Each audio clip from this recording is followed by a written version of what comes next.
আজকে প্রধান অতিথি হিসেবে উপস্থিত হচ্ছেন জনাব মোহাম্মদ আলী নওয়াজ মোহাম্মদ খৈয়ম। জনাব মোহাম্মদ আলী নওয়াজ মোহাম্মদ খৈয়ম, দর্শকবৃন্দ আপনারা করতালির মাধ্যমে তাকে অভিনন্দন এবং শুভেচ্ছা জানাবেন। দর্শকবৃন্দ, আমাদের প্রধান অতিথি আলী নওয়াজ মোহাম্মদ খৈয়ম, আলী নওয়াজ মোহাম্মদ খৈয়ম উপস্থিত হয়েছেন। দর্শকবৃন্দ আপনারা করতালির মাধ্যমে তাকে অভিনন্দন এবং শুভেচ্ছা জানাবেন।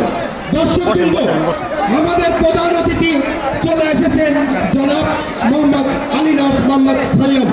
জনাব মোহাম্মদ আলী নওয়াজ মোহাম্মদ খৈয়ম আমাদের প্রধান অতিথি হিসেবে উপস্থিত হয়েছে জনাব আলী নওয়াজ মোহাম্মদ খৈয়ম। দর্শকবৃন্দ তাকে অভিনন্দন জানিয়ে শুভেচ্ছা এবং অভিনন্দন জানান করতালির মাধ্যমে। করতালির